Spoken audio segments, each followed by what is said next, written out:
Hello, hello. Good evening, my beautiful and amazing people. It's your girl, Rachel K. And we are right here this beautiful afternoon, beautiful evening. Where are you viewing from? How are you doing today? I hope you're doing very well. I am doing fine. It's been a very long day, a very long day. But guess what, guys? TGIF! Thank God it's Friday. So if you're right here viewing this, please kindly comment in the section box and drop where you are viewing from. Let's say hello to the people in your vicinity. So drop a comment. Let me know you are live. You're with me. So drop a comment. Drop a comment. How are you doing today? I hope you're fine. How has your week been? Hope it was good. Hope it was good. This is Ladies with Stories, a platform where women share stories with the aim of inspiring and empowering every woman out there to succeed. Our goal is to see that every young woman, every old woman succeed. And we do that through sharing of stories. And this evening, we'll be reminding you of a story we shared. So, are you ready for this evening? Are you ready for this evening? Kindly drop your comment in the section box. Let's say hello to the people that are viewing. I can see there are people live. So hello, who is live with me? Say something so I can say hello to you properly. And please help me and share this video. Let people know that Ladies with Stories is live. And we are bringing you another exciting episode of Laws, another story or a previous story, but we just want to refresh on it as a lot has happened after the story. A lot. Who is ready to listen to a lot that has happened? So drop your comments in the section box. Let's say hello to the people. Hello, hello, hello.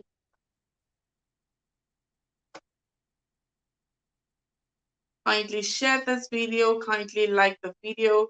Let people know that Ladies with Stories is live. Okay.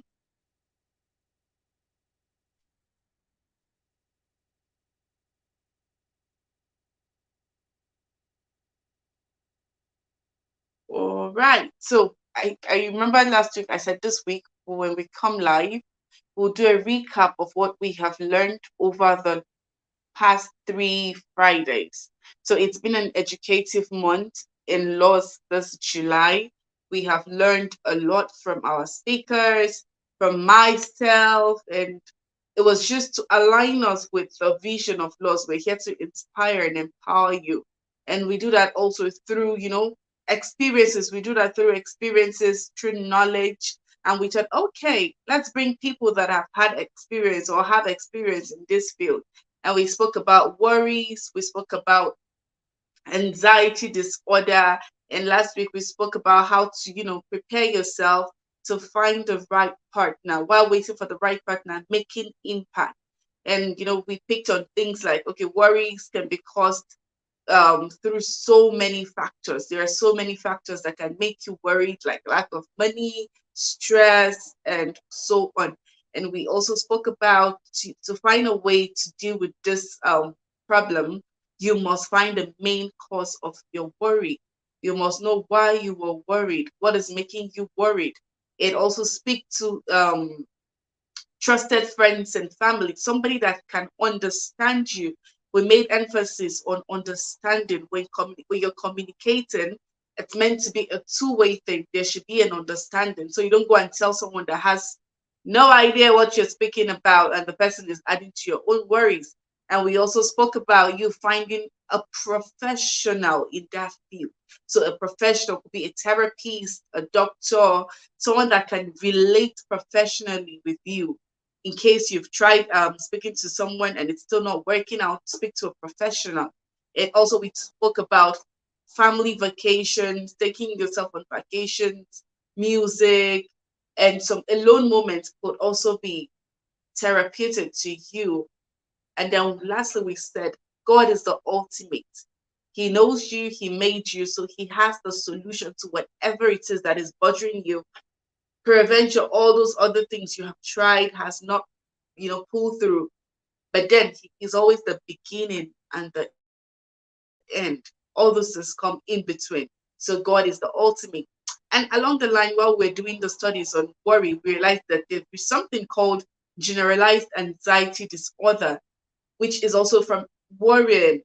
And Dr. Gladys spoke to us about it, and she encouraged that if you have that, you should visit a professional, speak to people. And like she said, you must know the reason why that is going on, which leads us back to our solution for worry. You must find the reason. And she also advised that there are non-medical means of, curing anxiety disorder. It could just be finding to seek advice from friends and family. And when it gets to an extreme level, you need to take medications when it becomes suicidal. And she said the symptoms, how to know that you are having generalized anxiety disorder, you begin to isolate, you begin to eat too much, you begin to, your attitude changes.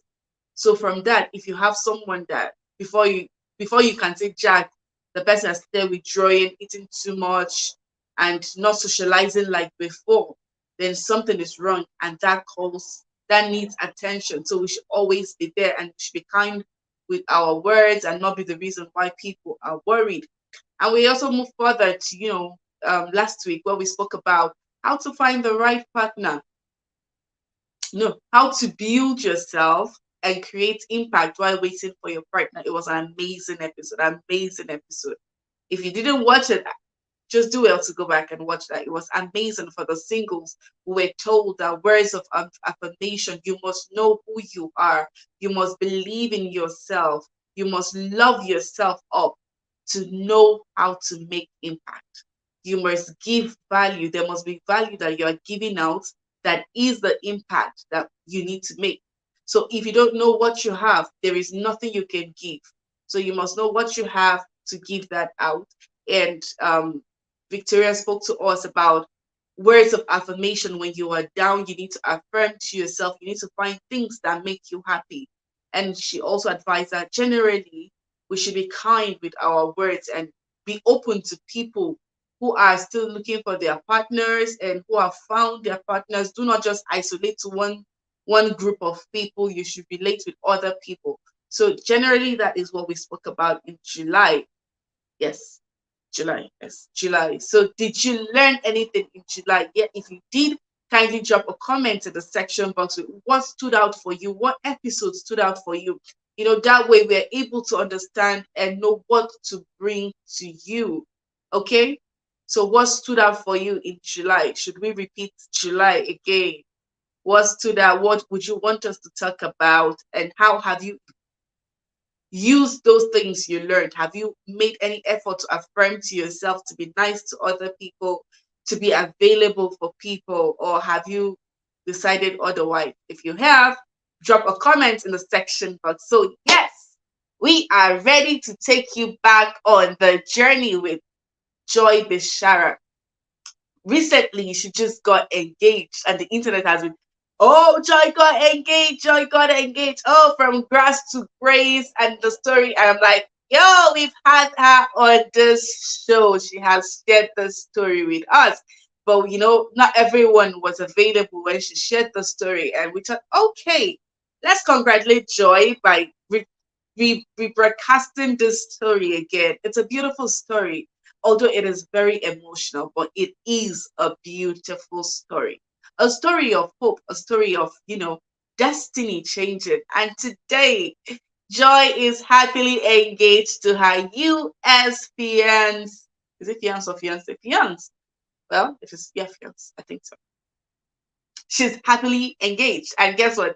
They are getting married. So officially, Laws, we have a wedding to plan for. So guys, I want you guys to open your hearts and listen to her story again. Should in case you're joining for the first time and you are not a Nigerian, the Chibok story is a story that made wave 10 years, 10 years ago, when some girls, 275 girls, were abducted in their secondary school when they went to write their WAEC. And Joy is one of among those that escaped from the van. It was moving with terrorists behind and in front. How she escaped, you will learn in the video. So let's take it back to Joy's video again. Okay, stay glued, do not leave. And if you have any question, drop it. I think Joy will pop in between this video. So if you have a question for her and you want to convert later, kindly drop your question. Okay, thank you.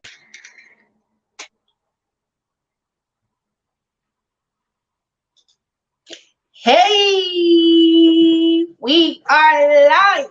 Ladies with Stories is live. Ladies with Stories with Rachel K is live. We are live here, live here, live here. Good evening, my beautiful and amazing people. It's your favorite girl, Rachel K. Viewing, watching, airing from the beautiful city of Glasgow. Please kindly comment in the section box with where you're watching from, so we can say hi to you and hi to the people in your vicinity. It's going to be a beautiful evening. Trust me. Happy Sunday to you. Happy Sunday to you. Good evening. Good evening. Good to have you. Good to have you. Where are you viewing from? Kindly comment in the section box, and please don't forget to share this video. Please share, share, share, share, share. Just click share button. That is all. Don't add comments and just click share. It will go. So good evening, good evening. How are you? How are you? How are you? How was service? Did you go to church? Did you go? And to our Muslim faithfuls, very kind of Salah, where is our ram? We want to eat ram, we want to eat meat. So please, our meat, bring it to the table. Let's have a beautiful dinner this evening. Good evening, guys. Good evening, good to be here. So excited about today. How are you? Who is online? Yep. Right from Kaduna State, Petrolina is here. Challenges, success stories, health stories, inspirational stories. As long as you have a story, we're live, live, live, live, live. Last May, as well as the Chibok attack, there was, kindly share the video. We are live. Let people know Ladies with Stories is live. We're live, live, live, live, live.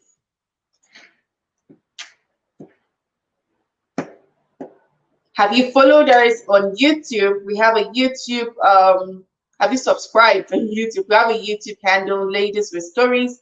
Kindly subscribe. We have on Twitter, Ladies with Stories. Kindly follow us. We have on Instagram, Ladies with Stories. Kindly follow us so that we can grow the community and inspire more women to do great things and share their stories. So guys, we'll be back after the short break with our beautiful and amazing guest for tonight.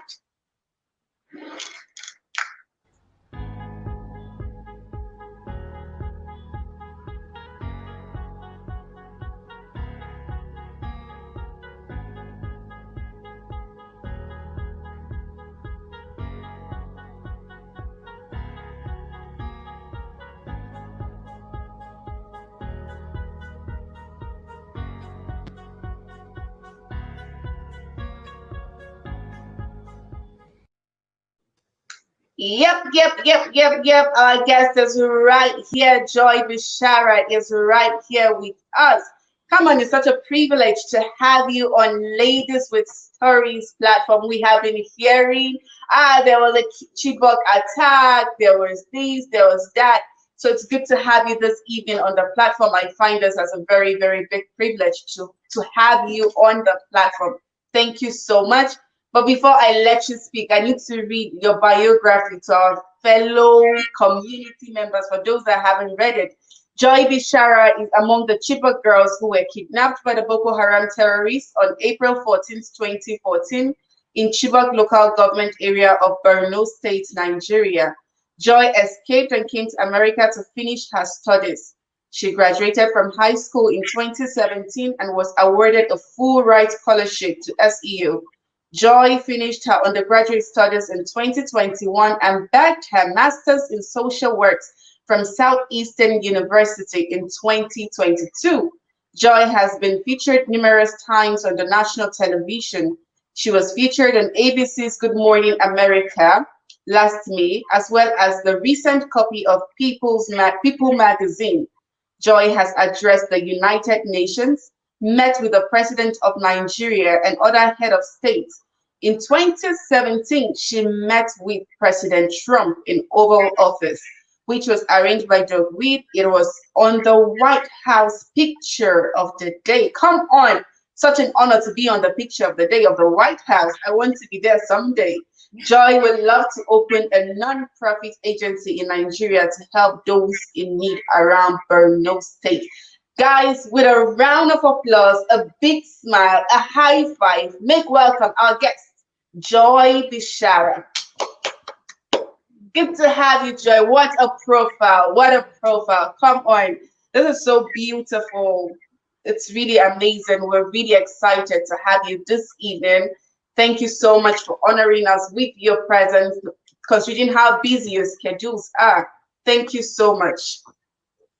You are very welcome, and thank you for the introduction. You're so You're sweet. welcome. Hello everyone. Yes, like my name is Joy Bishara, and I am from Chibok, Nigeria, Borno State. I didn't grow up there though. My dad is a policeman, so I grew up in Taraba State where he works. But Okay. some incidents kind of occurred, and we moved back to the Chibok area for my dad to figure some 102 things at the time, and then that was 2012. So I moved back there, and it was taking him a bit longer to figure things out to bring us back to Taraba, Jalingo, where we were staying at. So he decided to put us back in school, and that's how I ended up at the GSS Chibok high school in Chibok. And I've been there for my junior year, my senior year, and our senior year when we were writing our YEC to graduate. We were not even supposed to be in school because we were on break, but we had to be there to finish our exams. So it was just the senior students that were there, thankfully.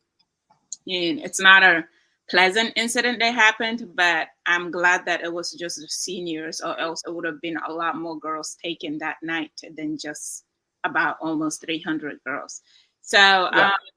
that night, on that fateful night, I remembered on that day actually we took an exam, and the next day we were not supposed to have an exam, and that means we will have like Friday, Saturday, and Sunday without exams. So some girls wanted to go back home to spend the time with their families.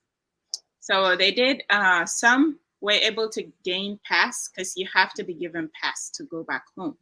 The gate, you can't. Not anyone can just walk out and walk in. You have to be allowed to go out. So most of us were still on the campus, and on that fateful night we ate. We went to the cafeteria, ate, went back home to the dormitory where we were staying. And on that night, we were laying down and we danced, chit chat, schoolgirls, and we hanged out with our friends and did all that. And then I remembered with being woken up. I don't remember when I fell asleep because it was such a great night. We were all just having fun. And I remembered being woken up by my friend. And she said, Joy, wake up. I woke up. And there was like, the ground was shaking. And then for some weird reason, I went straight back to sleep because I was so sleepy. I just told her to leave me alone. And then I went back to sleep. She woke me up the second time and she's like, okay, I'm serious. You need to listen. And then I paid attention, and there was like gunshots outside of our gate. Mind you, our dormitory is super far away from the campus where the classes were taking place. It was a little bit far, but you can hear the gunshots and bombs and stuff like that just going outside of the campus. And I was like, what is going on? And at that moment, what I thought of was, oh, the world is coming to an end. Yeah, the Lord is here to take us back to heaven. But unfortunately, that wasn't the case. My friend grew up there, so she knew what it was. She was like, no, it's the Boko Haram people. I'm like, oh, okay, I take it back. This is not what I thought. And then I heard of stories of what the Boko Haram people do, but because I didn't grow up there, I don't really fully know what they do until like some people tell me stories of how they deal with people and how they handle things. And once she said it's the Boko Haram people, my heart just started pounding. I'm like, huh? Who? The Boko Haram? And that's not a good news. So I just started shaking. I was confused because I know what they do. They just kill, especially like particularly those people who are not of the same belief as them. So what scared me the most is that I am in the middle of trouble right now, and what I could think of was my mom, because I have about, at the time I have about 6 brothers, and I usually help her with my brothers whenever we need to get away or do things. I help her out with that. And I was just worried that they won't be able to get to safety before these people get to the Chibok area, because the Boko Haram people have to pass our school before they can get to town. Our school is a little bit out of town. So I was just worried about my mom and my brothers getting to safety. And then there was just like this knock at the gate. And I was like, oh no, we can hear it all the way here, then we are in trouble and all of that. And we were just sitting down trying to contemplate. We were confused. You know how like when you're scared, you get into the mood of like frozen or flight or stuff like that kind of thing. For me personally, we were just chit-chatting. People were talking, and it was confusing because everybody's saying different things. We were not allowed to leave the school. Like I stated before, we need permission to leave the school. So we were all still in the school, just hoping they don't know we were in school since we were supposed to be on a break. And we all prayed for our family to get to safety. Everybody was just trying to figure out what to do or how to go about it. And then one man actually came in. And he came in. Well, it was just him. He was dressed in a soldier uniform. And when he came in, we thought he was a soldier. We naively believed he was a soldier. And when he came in, he was like, oh, I'm a soldier. I heard what's happening outside, and I'm here to help you guys. I'm here to protect you from what's going on outside. So I was like, okay. Interesting, because we usually have soldiers outside our gate whenever we are scared or run out of the class, run out of our dormitory because somebody saw something in a white clothes. Like just people imagining things. Sometimes we start running out of the gate, and the soldiers will bring us back inside and stand there at our door until we fall asleep before they leave. So we were just used to like them coming in and comforting us when we needed. That we believed that meant he was a soldier, because we needed someone to help us at least at that moment. He came in, he told us he was a soldier. We believed him. He asked us to go wake the rest of the girls up because not everybody was awake at that time. So we went in, woke the rest of the people. At that time, for me personally, I wasn't dressed properly because it's hot. So we all just put on something. Just like out of the blues. Yes, we all just grabbed some uniform, whatever we can grab at that moment, because we were just all so confused and scared. And we grabbed some things and put on, and then we woke everybody out, and then he said to get in a circle. So all of us came in a circle and we're gathered, and he was in the middle of it. And then a bunch of people started coming from the wall, from the gate, from every corner of the dorm. So we had, at that point, there's nothing we can do. Like, it's not like you can just start running because you're seated in the middle and they're coming from every corner.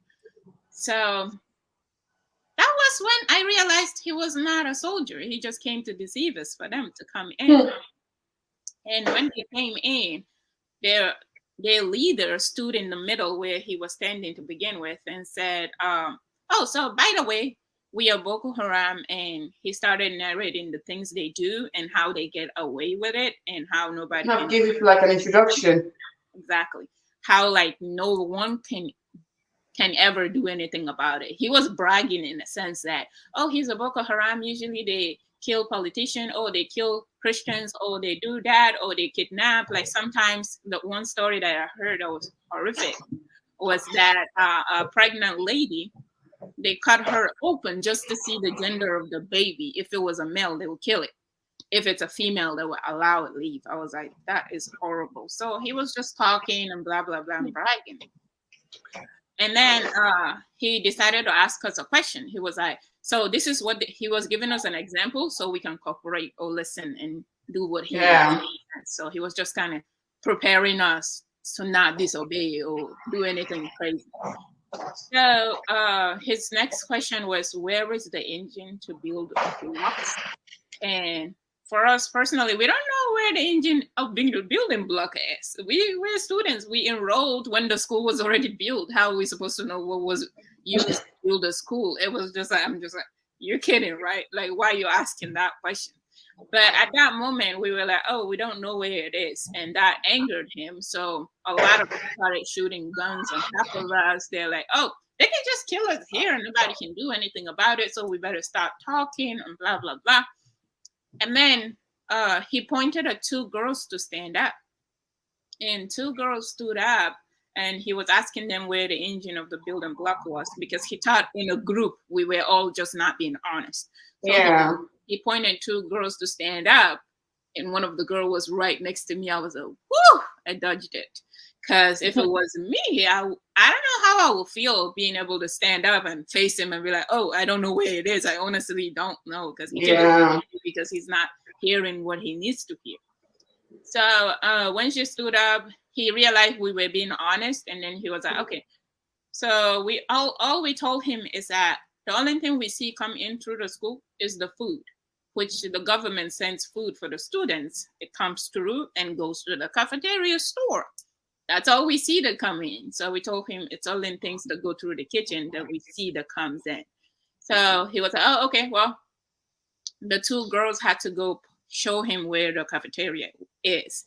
So they took him down to the cafeteria is still in the host, in like the classroom area. So they had to walk with him to go show him where that was. They walked with several men to go point where the cafeteria was, and all of us were still squatting down. And then one of them said to stand up and not to do anything stupid and to follow the route they're asking us to follow. Because if any girl tries anything, they're going to shoot her and nobody will do anything. He states nobody will do anything about it as if it was his favorite. He was so certain. Like, it was kind of like his favorite word. Everything he says is like, nobody will do anything about it. And it's sad that he's actually saying the truth, because I don't see them getting in trouble for nothing or them being held accountable for the things. Yeah. So we all stood up and obeyed and followed the route that he's directing us. We went outside of the gate of the hostel and all of us were walking. While I was walking, I was trying to count. I don't know why I thought counting them at that moment was a good idea, but I was trying to count how many men there were. And when we walked outside the gate, I was continuing to count, but the hostel is so large and everywhere I turn, there is someone, there is people everywhere. So I lost count. But while we were walking, they set the classrooms ablaze. They set I'm sorry to cut you short. Was this like, did it happen in the night or during the daytime? Well, like I said, I was sleeping, so it was definitely at night. It was like they came into the Chibok area around like midnight. Oh, okay. In around midnight when everyone was asleep. So they woke us up with the gunshots and noises. Yeah. So while we were walking, the road was so narrow, but there was flames everywhere around us. We had to squeeze in to help each other not to get burned because the fire was kind of like hovering over us. Every building was set on fire, so everything was burning. We were able to get to the area where they haven't set ablaze yet, which was the principal's office. And in the principal office area, they left that open. They kind of unlocked it. They left it open because they were still going through things in the principal's office. But when we got to the main gate to actually step out of the dorm, the hostel, the whole school. The whole building, yeah. Yes. So when we got to the gate, he asked us to all sit.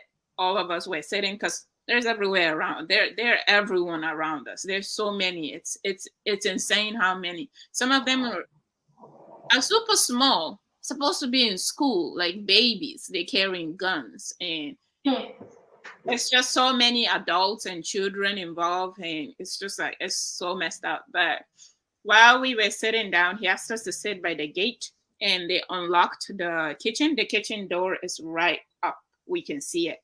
So they unlocked it, and he sent some men to bring some trucks. They brought some trucks and we're packing the food from the food store. And I was like, okay, if you just came for the food, maybe Why we didn't you just get the can. food? I was thinking they just came for the food or the pots, because they were taking the pots too. They were taking pretty much everything in the store. So I thought they were just here for some like livelihood or some food that they ran out and wanted something.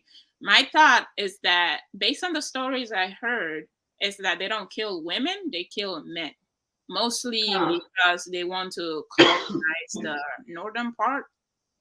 Based on the stories I heard, they want to colonize the northern part to like a Islamic population, but it's currently Muslims and Christians. So maybe that's their goal. I am not sure. Don't quote me on that, but that's what I heard.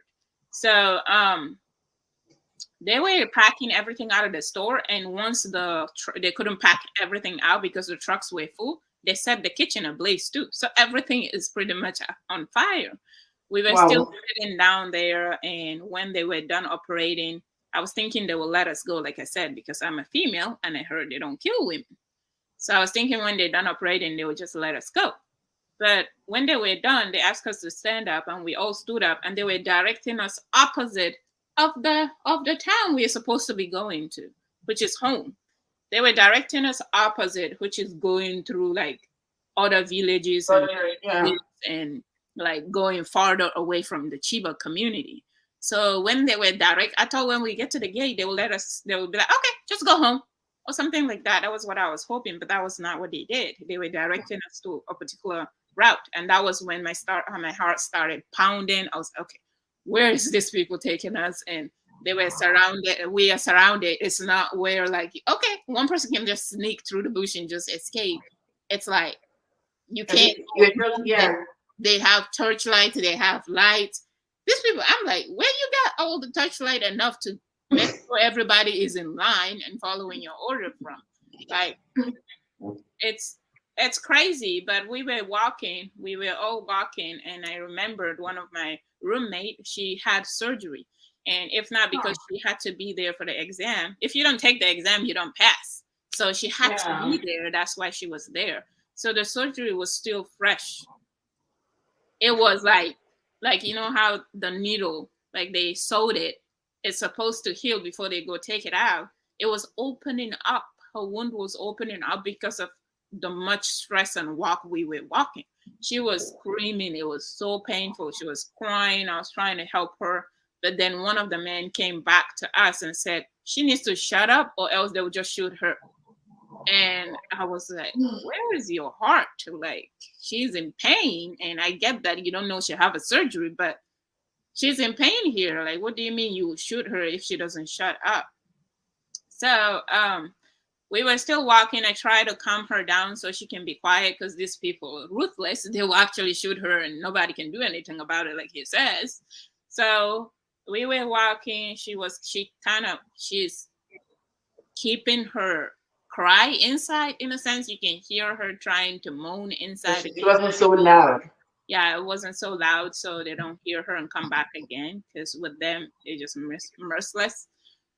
So we got under one tree. We walked a lot of miles before we got under one tree, and they asked us to sit down there. We sat down there. We were squatting, and they asked us to say our last prayers. I'm like, okay, well, is it. We are all going to be killed. And then we were all kneel down and praying, and I don't even know what I was doing, honestly. I wasn't really praying. I was just confused and shocked, and I'm like, so this is it for me? Like, this is the end. I was just more in shock than actually praying my last prayers. So everybody was just, some people were crying, some people were actually praying, everybody was just doing their own thing. So, and they were standing on top of us. So for some weird reason, apparently he sent some men to bring some trucks. So when they came with the trucks, it turned out when we finished praying, he said, okay, everybody shut up. So we all were quiet and scared and just holding each other and all of that. And then he said, whoever wants to live should get into the truck. Whoever wants to die should go to the left. So we have a choice. It's kind of like you get into the truck and you leave. And then, or you don't die. Then you die. That's the only option. So of course nobody wants to die. Who wants to die? All of us just decided to get into the trucks. So we got loaded up into 3 big trucks, and we had to help each other in. We were helping each other in to get into those trucks because of how massive they were. We had to climb a small size car first before we could get in.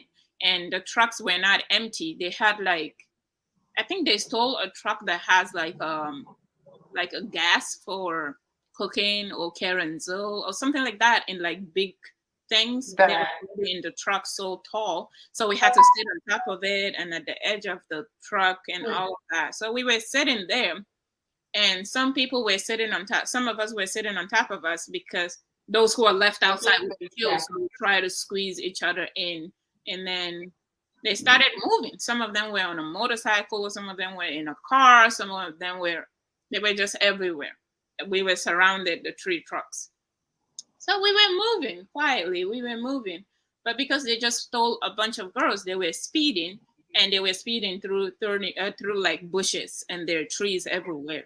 So when they were speeding, one of the girls, her leg was outside.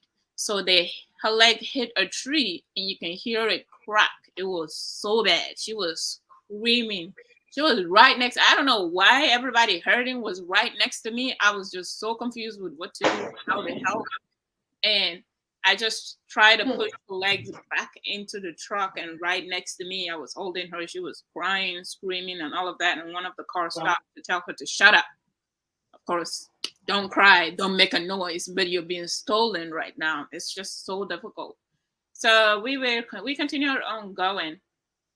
And then at one point, I just stopped paying attention to what is going on around me and who is crying around me and what's going on. I just went into my own thought. And then I remember thinking, this might even be it for me. I went to school my whole life. I wasn't even able to graduate. And now I am not even going to ever be able to see my mom or my brothers that I helped raise. And this is it for me. So I was so scared. And I remember just thinking what my mom will do at that moment. And my mom, you can give her the reward for prayer warrior. She prays with everything, whether things are going well or not. She prays about everything. And that's one thing that came to mind for me, what my mom will do at that moment. And she will pray. So I decided to pray. And I prayed and asked God to please not allow them succeed with what they're trying to do with us or take where they're trying to take us and all of that. I prayed and made a deal with God. I was like, okay, look, if you get me out of this mess, I promise to give my life to you forever. I will be the best on my best behavior and stuff like that. I just made my deal and even forgot I did the prayers because I finished it a while ago before something happened. So we were driving and one of their car with the most important person in it wouldn't move like few minutes, 5 minutes later after they continued driving after I finished my thought and my prayers and stuff like that. One of the car will not move and it was their leader that was in it. So of course they need to fix that car or get a different car in order to continue. In every car people are packed. On every motorcycle there are 3 to 4 people on it and stuff like that. And we went far from town for them to go back and go steal another car so they could fix the car that was messed up. So when they were trying to fix the car that was messed up, the motorcycles on the side of the trucks that we were in went back to help with that. And the half of the motorcycle that was this on the front just went all the way to the front. So now the 3 trucks are empty on the sides. There is nobody on the sides to actually see what's going on with the girls in the back. So I was in the last truck. And for some weird reason, a voice told me to jump. And then I was like, jump? You want me to die? Because to get into this truck, you have to put like a smaller car on it. Exactly. Plus this one is speeding.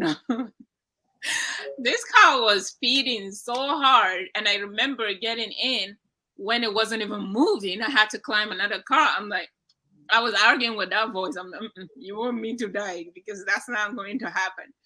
But then another voice said, yeah, you will die if you jump out. And another voice said, oh, jump out. The other voice is just saying jump out. The other one is saying you will die. Don't jump out. So I Yeah. was arguing with those two voices. Like, yeah, you have a point. If I jump, I might die. But is it worth going to go find out what these people will do with me? So I was like, and I actually decided to jump out of that truck, regardless Wow. if I die or Wow. not, because I honestly would rather my parents find my corpse than to have my mom worrying and crying and wondering if her daughter ate today and wondering what is happening with her daughter tomorrow and stuff like that. It's going to just Yeah. torture. And my mom hasn't been the best health wise. So just thinking of what my mom will go through, I was like, yeah, I would rather just her find my corpse here than to go away and she will never know if I'm all right or ever will be found. So I decided to convince my friend to jump out with me. She woke me up. She is actually a Muslim. So I'm a Christian, she's a Muslim, but she's my best friend. So it's kind of like, sometimes it's like a fight of religion. And I'm like, well, it's not really religion, honestly, because I have a lot of friends that are Muslims and a lot of friends that are Christian. I don't think it's most of religion. It's what people believe or how they feel about certain things. So, and I told her, I'm jumping out and I want her to come with me. She looked at me. She's like, you're crazy. That is not going to happen. She was like, I am insane. And I was like, well, just look at it this way. You're going with these people, right? You heard the story. You have lived through it because you grew up in Chibok. I didn't grow up. Based on the stories I'm hearing, I don't see anything good coming out of this kidnapping. You know where they're taking you to? No. Do you know what's going to happen? They might just give you to one of their leaders as a wife. They might just give you because that's what they usually do when they kidnap you. And I'm like, I'm not waiting to find out. I'm just not going with these people. So I decided to jump out. I convinced her at the end. It took a lot of argument back and forth, but she totally agreed. And she said, I'm going first. And I was like, I have no problem with going first, as long as you're coming too. So I gave her everything I was holding at that moment and jumped out. I was holding the truck and my legs were wiggling in the air because he was, the driver was moving and everything around. My legs were just wiggling in the air. So I was like, okay, this is for real because there is nothing you can put your foot on to calm down. It's just in the air. So I just let go. I was just expecting to die, honestly, because I convinced myself I can't jump out of this moving truck, huge truck, and still be alive. So when I jumped out and let go, I was on the floor. My belly was hurting because I fell with my stomach. So my belly was hurting, but I was like, but I'm breathing. I'm still alive. It was a shock that I was still alive. I was like, why did your brain was calculating at that moment, like, oh, I'm alive. I was just like, wait, I'm alive. I can breathe. It was like a whole relief. I'm like, why did I even believe I was going to die to begin with? Looking back at it, but that was what I convinced myself with. So I stood up and I just started running through the thorny bushes. I was just running like no tomorrow. I just didn't turn back. I didn't wait. I didn't know. I'm just running for my dear life because that's all I can do at that moment. I continued running through the night. It was like, I believe when that happened, they operated on campus until like 1 a.m. And then we didn't start walking away or driving until like somewhere. So I ran the whole night and I was getting scratches. I was stepping on like thorny things. I was bleeding, but I couldn't stop. I just wanted to get as far away as I can from these people. So I ran through the night. In the morning, I got to one village and all of them were coming out of the bushes where they slept. And I was like, why were they in the bushes? I thought this attack was a Chibok attack. Why are they running? But apparently the Boko Haram people passed through their town to get to Chibok because they were neighboring place. So they were asking what I was doing here because I was wearing my uniform so they know who I was. They're like, okay, what are you doing here? Why are you so far from home? Stuff like that. Too many questions. I just couldn't catch my breath. I can't talk to nobody. I was just out of shape and out of breath. So when I caught my breath, I told them, oh, the Boko Haram people came to our school and they took us and I jumped out of the moving truck. So I've been running and they gave me water. They tried to wash away my wounds. It's hurting. and all of that. But I was okay. I can't stay here. I need to go back home. I need to get home. Wow. And then I continued. They pointed me. They were like, I'm too far for them to actually direct me to where to go. So they just said to continue asking as I was going. Okay, sorry, Joe. I'm going to like break in here. We'll just go on a 30 seconds break Yeah. so that we can catch our breath from the shock. Like my chest is doing do do do do do. I need to like catch my breath and come back again. Yeah, I had to heal too. So it took a lot of time for me to get to this point where it doesn't bother me as much as well. So. Yeah, we'll be back after the short break. All right.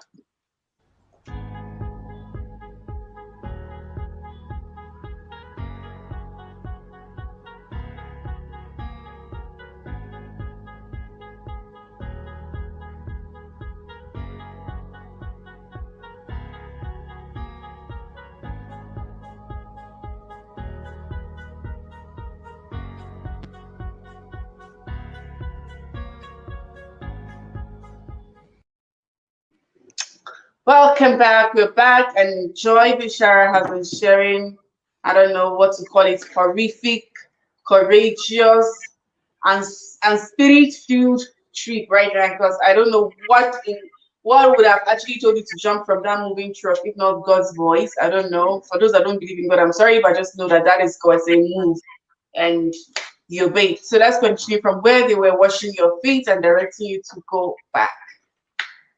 Yeah, so I continued on walking. So while I was running through the bushes at night, I ran into two girls who also jumped out of the moving truck. Apparently, a lot of other people jumped out.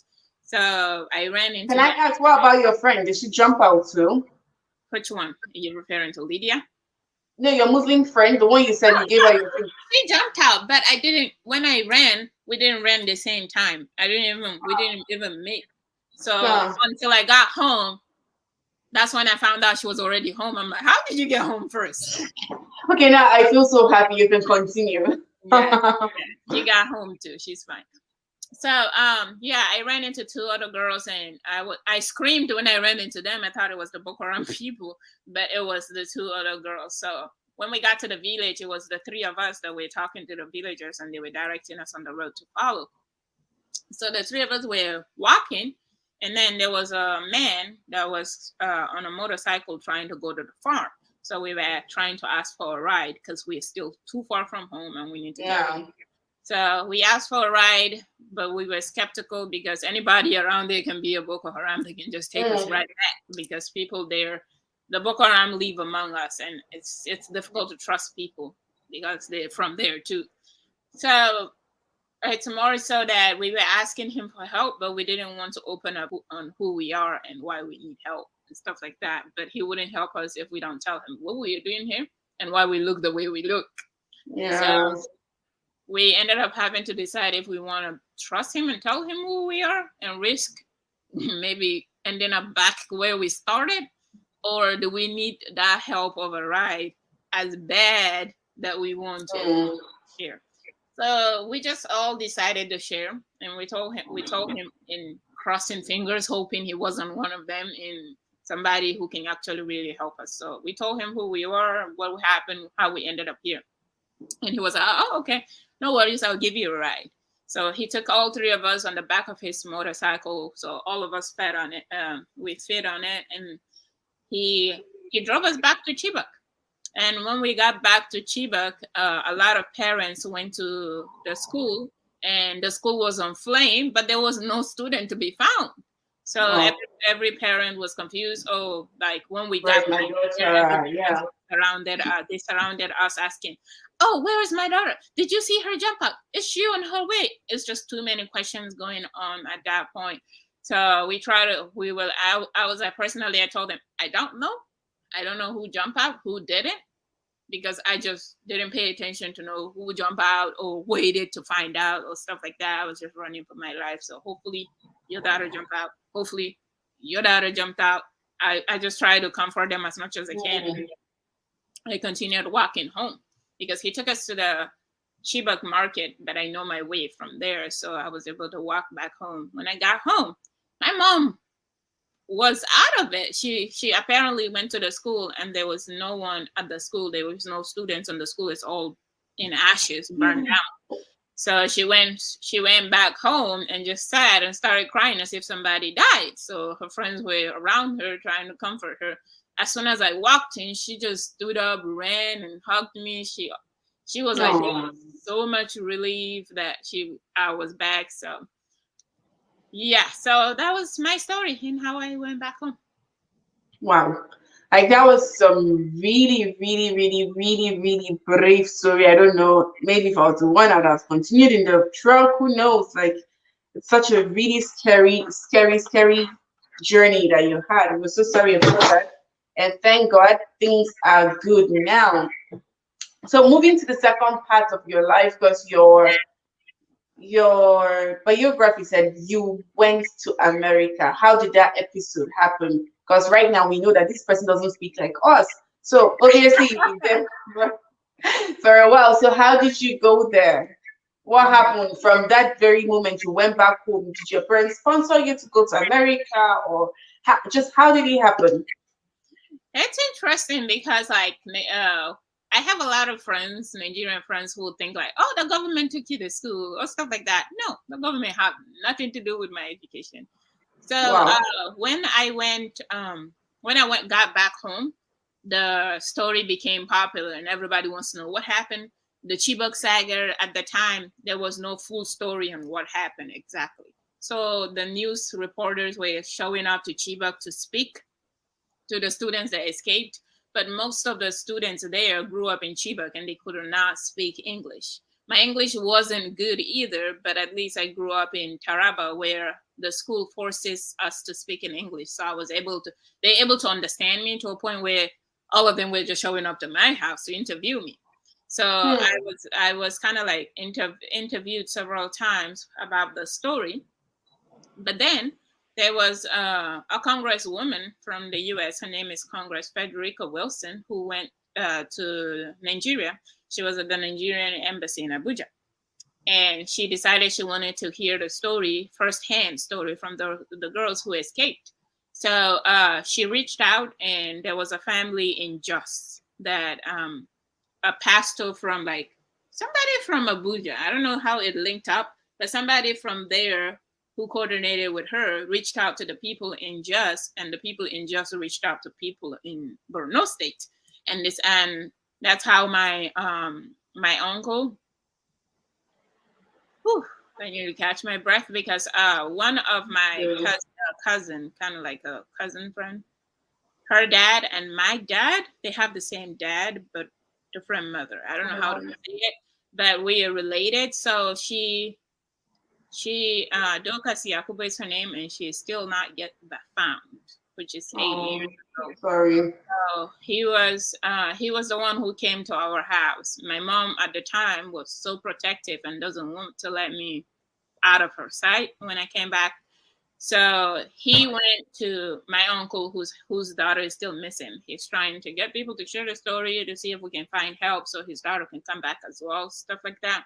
So he came to our house and went to my grandmother because he knew if he went to my mom, it was gonna You be a want to make that way. yeah, it was going to be a no. So he went to my grandmother, and my mom respects my grandmother so much, and she will never say no to my grandmother. So he went to my grandmother and was like, "Oh, mom, so I'm here to ask for."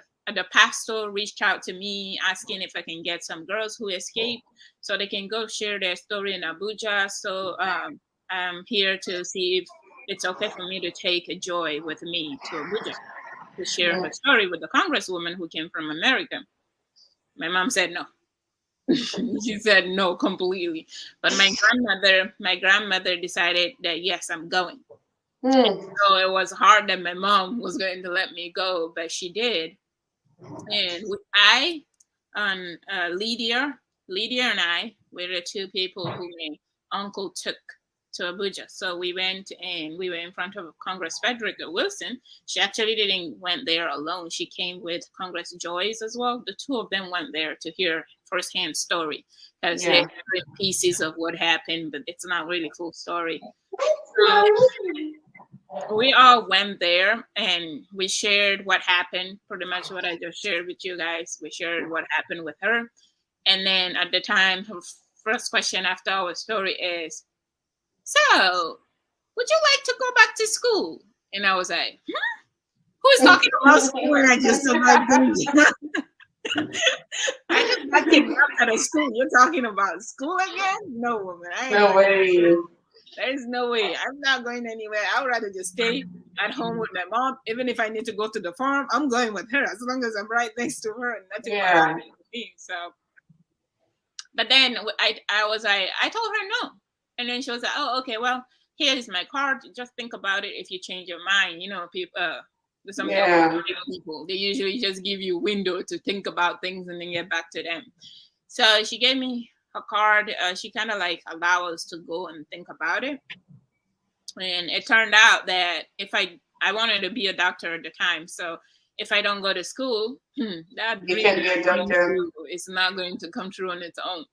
So I decided that, yes, sure, I can go back to school. She was offering that if we want to go back to school, we can come to school to America. But for me at that time, it's just my safety. I was thinking, oh, I don't care where I'm going to school for. The first question I asked her when she said to America was, how safe is the place? I can imagine the trauma. She said, well, it's safe enough where this whole kidnapping of everyone will not happen. And I was like, okay, that doesn't really sound concrete, but okay.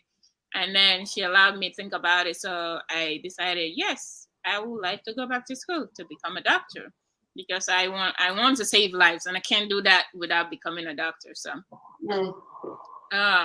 when I decided I wanted to go, so she said, okay, I don't know how she coordinated the thing, but it was a Nigerian human rights lawyer at the time that was connecting us with the family in just that was helping us with the passport and the visa and all of that. And they worked it out, and our flight was paid and everything was taken care of. And we left in Nigeria for school at the end of August of 2014 when the event happened. Wow. Yeah. So that was just like barely 4 or 5 months after April, May, June, July, August. Yeah, 5 months after. Yes. And that's when we left for school here. But yeah, it's been interesting though. It's been different for sure.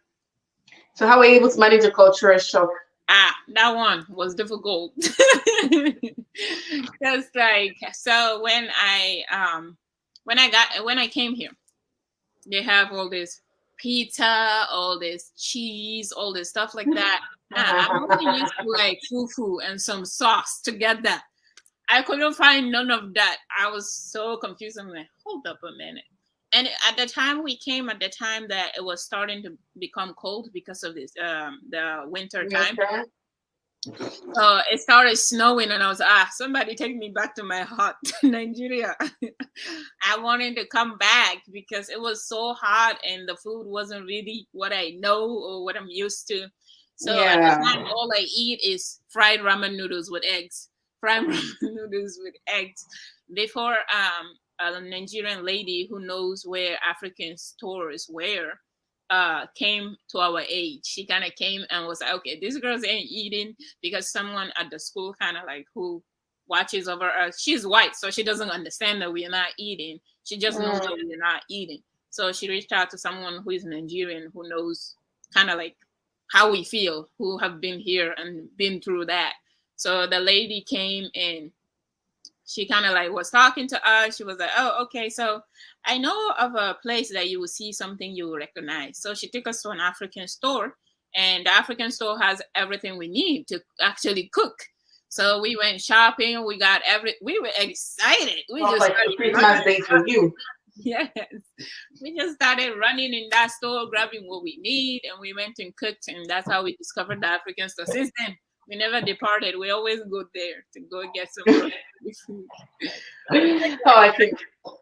I can really imagine how everything was so different for you, like the whole experience. But how were you able to like deal with the trauma? Did you have to go through some trauma classes or how were you able to just cope with that?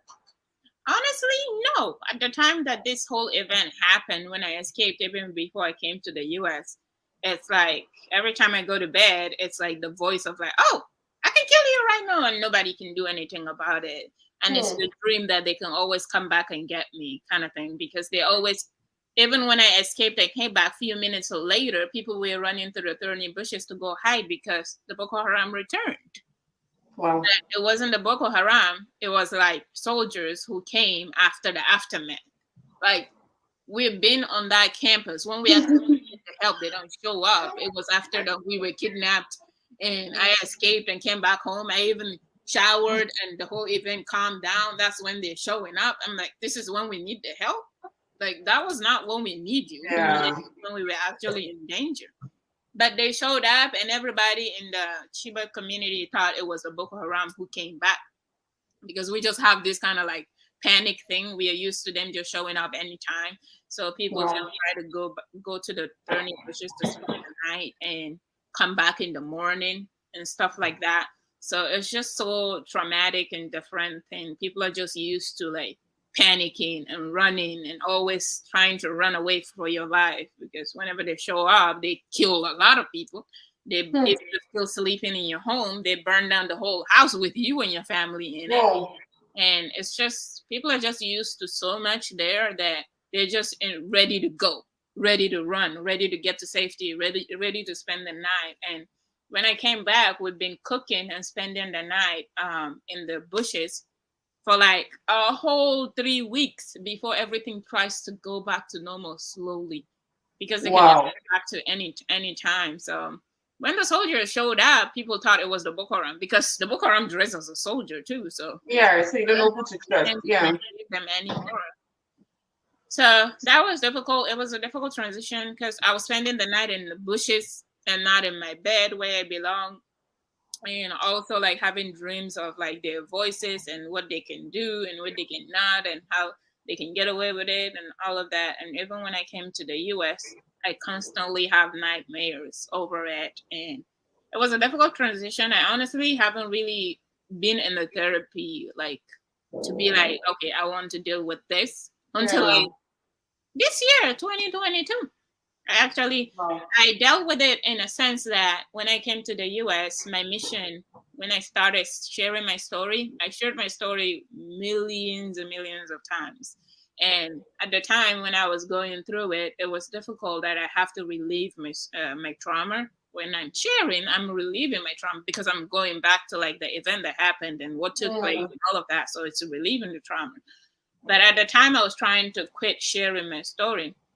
But then I realized there are so many of my classmates out there that actually need help, that actually need somebody to at least come and be like, okay, I won't show up when things are too late. I will actually try to assist you and bring you back home to your family right now. Because I know a lot of the moms that actually passed away from like high BP, heart attacks, just like thinking and health issues and just having your daughter be gone for years and years and you never seen her. That's so horrible. What she's going through. So it's just a lot, but I haven't really dealt with it in that aspect. It's just like sharing my story helped me deal with it. Yeah. My mission is that the more I share, the more people know about it, and somebody who can actually do something about it might hear me one day and try and actually do something about it. There was one time in 2015, I shared my story at DC, and because I shared so many times already, that has been a year that I've been sharing my story, and I'm waiting to hear something. And I asked the person interviewing me, because he's a DC, and these are people that can just snap a hand and write a bill and try to get help and give you the money you need to go bring. I asked him, I was like, so my sisters are still missing. We call each other sisters. We're not related, but we all just call each other sisters. So I was saying, my sisters are still missing. Over like 100, over 200, over many of these people are still missing. What is anyone doing about it? Because I've been sharing my story so many times that I know that people care about it. So how is nothing being done about it? Kind of like I was questioning him, and he's like, I definitely can see your frustration and I totally understand and all of that. And he said, we offered help. We offered help to Nigeria. We did offer help. And I was like, okay, I want to hear the update, because I've been going rooming about, I want to hear what you guys are doing and what Nigeria is doing. And it's so sad that the U.S. military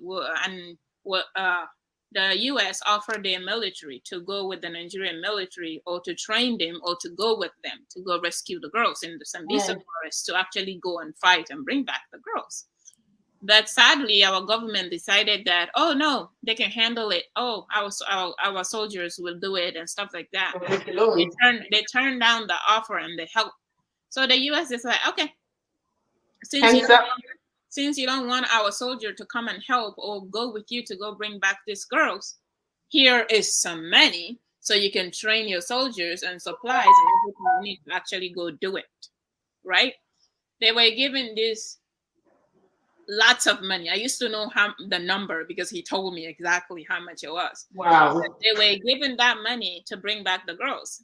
And all I know that happened was more harm to the girls happened than actually rescuing, because the whoever was put in charge to go search for the girls or find where the girls are, they went in on a helicopter to go look for the girls, and they found where the girls were. But apparently this whoever it was flying it or was supposed to handle the whole thing thought that those were Boko Haram instead of the girls. Why can't you just look and make sure who you're trying to target? They actually said the girls, they put bomb in the middle of them thinking it was Boko Haram. Who does that? Why can't you make sure?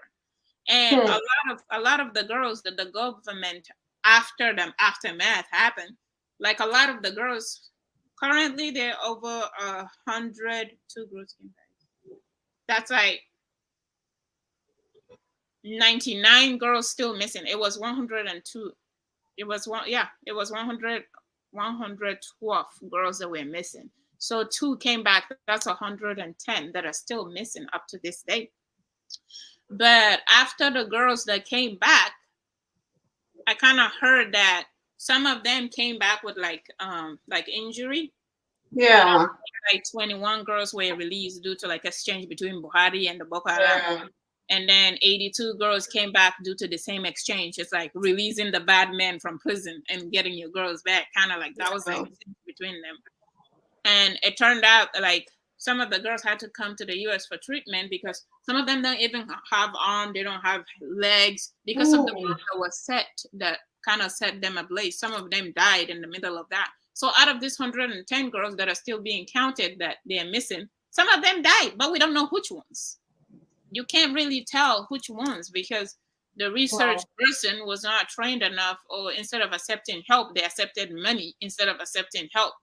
So they accepted the money and gave it to the wrong people to go do the job and caused more harm than actually good. Wow. There's just so much going on with our Nigerian government that I'm just like, woo. Wow, that's like some really, really high detailed information right now, because I'm not sure we've heard this part of the info that much. So kind of like it's a privilege to really hear that. But I just want to ask just like maybe very last question or something before we go.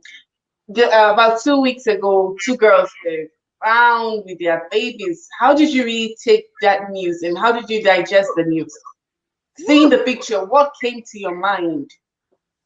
Well, they were not the first 2 girls that actually came back that had kids. Actually, before that, there were other like Amina Aliu and other girls that came back that had kids. But with those 2, it's been years and years since I've seen them. Like her, I know her for a fact. Miriam, I know her for a fact. We took like classes together. We went to CRA classes together. And so it's just difficult to see how much they have changed physically. Like their look have changed. You can still tell who they are, but it's just like they've become a shadow of themselves. And also like being forced to get married or to just from that night from that night alone, their lives changed. And just have kids with those people that you just don't know how you got there and all of that. It was too much to handle. I honestly usually share things on my Facebook, and when I see some things update, I just couldn't bring myself to do this one. it was just like a little bit of shock and a little bit of like, I'm glad they're back and I'm happy and I'm praying they heal and they get better. Mm. But our community in that aspect doesn't set those girls up for success. Some of the girls that came back recently, or like few years after and came back, they've been referred to as Boko Haram wives. How do you deal? You're No, now late instead of supporting each other and try to help them heal. tear them apart. And putting labels on them. And I like, how would you feel being you were forced into it, and now that you're free, hoping people will support you and give you that stability to become normal and have that stable life again, and everybody's referring to you as the outcast or the Boko Haram wife. Oh, she's just here to get details for the husband. She's not really back. Stuff like that. Like, it's it's more so that I'm welcoming them and I'm happy, but I just know my community and how they're referred to that I'm just heartbroken. It's just difficult for people to heal, even when they come back from that, because our community, our culture is just not set up for like being able to heal at all. Wow, that's really sad, and that's just to everyone. Like, whoever you come in contact with, there are people around us. It doesn't have to be the Chibok girls. Like, it could just be your nieces, your nephews, whoever it is that you know. Do not label people. They are first human beings before those incidents happen. So you kind of have to like give them their respect and respect everything about them. There's no point labeling them, oh, this person, that person. I can really understand and imagine how those girls are feeling. Thank you so very much, Joy. Thank you so much for being so brave. Thank you for sharing your story this evening. I'm sure someone is inspired to be courageous. Someone is inspired to listen to the spirits telling them do this the right way. Take away fear and just be yourself and learn to support people. It's been a really beautiful evening with you. Really beautiful evening. Thank you so very much. I really thank you. And thank you for being so strong. And I just hope your heart and your mind heals of every pain and every challenge that you have been through. And this is me saying you are strong. Thank you for being an inspiration to so many. Thank you for choosing school. And thank you for going for social work. So I'm sure you're going to be doing a lot of social work. And we hope your dreams to have an NGO or a support for people in Borno State come to existence. Thank you to your mother. This is a special shout out to your mother right now. We love her. We celebrate her. And this is to every woman out here. Be a prayer warrior. Be that person your girl child will look up to and onto someday, remembering your voice. What will you be remembered for? That is a question. Ask yourself, what will my child remember me for? Thank you so much, Joy. This is me saying good night from here. And I don't know if it's good afternoon, I'll say, or good morning to you. But whichever way, good afternoon. Thank you so much. Is there any question for Joy before we go? Is there any question? Is there any question? It's 3 p.m. right now, so it's not night, but yeah. So good evening.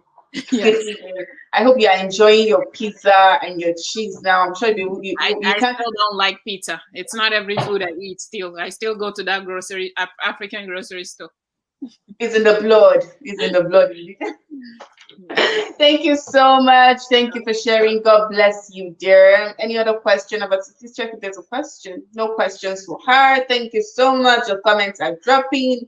Everyone is inspired and saying you're great. Thank you. Thank God for your life. It's a beautiful one. Thank you, Joy, for sharing. Thank you. Thank you for sharing, dear Joy. We now call you our dear Joy. Thank you, dear Joy. What a touching story. God really came through for you. I pray God will bring I pray God will bring this to an end. Amen. We pray He brings it to an end. Quite a terrible experience. Joy, you are one brave lady. God is great. So courageous. Thank you, everyone. Thank you so much, Joy. This is me saying good night to you. We love you. We celebrate you. And the girls will be back. And your cousin will come out. Someday we shall testify of your cousin. Amen. What's your word for the rest of the girls back in the forest? What's your word? What will you say to them? Someone is asking a question. Hmm. I've actually answered that in an interview before. It didn't go well. I ended up crying, but I'm going to try not to cry this time. So, honestly, when I actually graduated high school and graduated undergrad and graduated with my master's, I didn't just do that for me. I'm doing Mm, it for the all the Chibok girls, all of us that actually where that opportunity of graduating or finishing high school was taken away from us. Those girls might not be here to achieve those goals and dreams, but I'm doing that on all our behalf. And my prayers is that every one of them will come back to their families just like I did, just like hearing the relief from my mom seeing me come back. I just want that for every single mother of the girls that are still missing. And as you can see, God is answering all these prayers that has been prayed over those girls yeah. every year, every night before I go to bed. I pray for them and their safety and their safe return back to their family. And God is answering those prayers, as you can see. Just like Wow. week, two girls just showed up. Yeah, they might not showed up the way they were, but at least they're alive, and we know it. It's sad that some girls died, and we don't even know which ones died. We can't even differentiate or go through the list and be like, okay, this one is still alive. Let me pray. Hopefully, she'll come back. Some of them are Mm, already dead because of the bomb, and they're buried. We don't know where they are. But may their soul rest in peace, and all that isn't in vain. God is surely a God of wonders, miracles. He answers prayers in a very mysterious way, and yeah. He will never let us down. And those girls will come back. The ones that are still alive, wherever they are, there will be a miracle. And I'm still Amen. on to that. So. Thank you so much. Someone said, hope you're finding it easy there. Do you still want to be a doctor? I am a social worker now, so apparently, if you have any problems, if you're going through any health issues or mental health issues or whatever, I'm the person to come to. You're having relationship problems, I'm the counselor to come to. I'm kind of like a counselor now. So Every all round, yeah. I give you therapy and kind of advice, like professional advice and stuff like that. So yes, I'm not a doctor, but as a social worker, I get to actually give you the resources you need to actually be able to find, like, let's say you have health issues. Usually, I wanted to become a doctor because some doctors don't take you if you don't have the money to pay for it. Growing Yeah. up, that's what I saw. So I wanted to become a doctor to start my own hospital where I can have people come in and then they can schedule to pay later. They don't have to pay on the spot. They can still be treated. That was my goal. But as a social worker, I can still see you when you're sick and provide the resources you need in order to actually see that doctor and have that operation. So, like, I'll make sure that you have enough money to get to go see that doctor and get your health You're straight. still, So, you're still living not the far from dream. us. I'm just Yeah, living you're still living the it. dream. Yeah. All right, we have another question. Are you still in touch with those girls that escaped? Yes, I am actually. We are all friends on Facebook, all friends on WhatsApp, and some of them I lost contact with them, but most of them that I knew when I was in the school in Chibok, we're still in contact. We still keep in touch and speak every now and then. So we see what each other are up to on WhatsApp personally. So yes, I am. All right. That sounds really great. At least you're still remembering them. And I wouldn't be wrong to say some of them are with you in the US while some are back in Nigeria, right? Yes, some of them are in the Nigerian American University in Yola, and some of them are here in the U.S. So I believe at first it was three of us that came to the U.S. first. It was me, Lydia, and Patience that came, and then seven other Chiba girls came. So at the time there was only 10 of us in the U.S.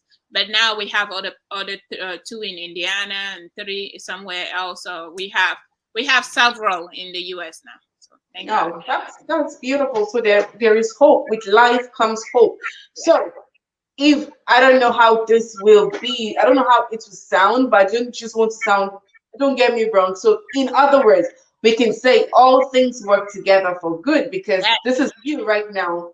I believe You in just that. you wouldn't have imagined yourself like that if you were back home. So we can just Yes. conclude with saying all things work together for good. Yes, I actually wouldn't regret anything that happened to me personally, because when God wants to do something great in your life, He actually does it in a weird kind of way. We might not understand it, but I had to go Mm, through that to be where I am today, and I don't think I regret any of it. I'm okay, and God is still He has plans for me, and I can see His handprint in every step of mine, and just like the provision, and like my parents didn't send me to school here, but there are a lot of white students who go to school here and finish school with a lot of debt. It's not even a joke. But I mm, finished high school, undergrad, my master's. I don't have no zero debt. I finished. mm, I don't have to start working and be paying debt like every other student every single yeah. paycheck. I don't have to do that. Why is that? Because God saved me from that situation for a purpose, and He brought me Mm. here for a reason, and He'll continue doing it. So I am very grateful. Yes, you can say it out loud, from grace to grace. That's what they usually refer to. All right, and that is so beautiful. While I was going through your page to find your picture, I actually saw a very beautiful picture. So I'm just hoping and waiting for the day we'll have a wedding announcement. Ah, And this is us saying, oh, guys, so he is fine. He's a cool guy. He looks really handsome. He's fair. So I won't just say much. We'll just wait for it. We'll congratulate you on the okay, page when it let's just happens. wait. All right, then. This is us saying good night. Thank you so much for your time. We really do appreciate you. And for everyone watching, thank you so much. Stay inspired. Be courageous. Don't give up on your dreams. They will happen no matter how. It will happen when God is involved in your dreams. It will definitely come to pass. Don't give up. Be nice to everyone you meet. Stop labeling people by their situations or circumstances. They have names, and they just show love. Give much love to people. Help people to recover. Don't be the reason for some people's pains. You understand? Some people are the Boko Haram we have right now. So don't be that Boko Haram to somebody else. Don't get it wrong, and stay right, stay focused, be happy, live your best life, be inspired always to be you, and God will always help you. So this is me saying good night to everyone. Thank you for joining. If you haven't shared this video, kindly share the video. If you haven't liked the video, kindly like the video, and let's keep up the good work. See you next time. Okay. Did you listen to that? Did you listen to it? Did you pay attention? Were you inspired? Did you just see that story from grace to grace to grace? It's been an amazing evening. An amazing, amazing, amazing evening. I hope you have learned something tonight. And I just want to encourage you with that story that your life can change in a split second. Something can just cause your life to change. So don't be discouraged about your life as we run into the new month. Today will be the last Friday for July. As we get into August, I want you to stay positive, stay hopeful. Yes, it didn't happen in July, it can happen in August. It can happen with life. There is hope. As long as you're living, you have hope. So this is me saying, have a beautiful evening. Thank you so much. And congratulations to Joy. Like I said, whenever it happens, we will say a congratulations on the page. And yes, we did say congratulations. And this is us saying congratulations again. Be brave, be strong, and be courageous. Pay attention to God. Listen more to Him, and He will help you through. Thank you so much for joining this evening's episode of Rebroadcast. Thank you so much for joining it. You are amazing. You are a star. You keep making us shine on Lois. You are always here. That means we will always be here for you, no matter how tired or stressed out we are. We will be here and we will bring you amazing content. So just let me know what you want to see next month. What would you want us to be talking about on loss? What have you learned in the last couple of weeks? So we've had 4 Fridays on a stretch. What have you learned? Is there something you want us to incorporate in laws? Do you have a friend that has a story and you want us to share her story? Or do you even have a story? Yes, your story is very important. You don't have to be that big name, but your story is what matters to us. So, do you have a story that can inspire somebody today? Please feel free to write me, send a message, WhatsApp, or send a message on Facebook. I'm available and we will talk through. Thank you so much for believing in the platform once again. This is Ladies with Stories, a platform where we inspire and empower women to succeed. And we do that through sharing of stories, just like you heard Joy's story. I hope to hear your story someday, very soon. This is me saying, have a lovely night's rest. Thank you so much. Bye bye, and have a beautiful August.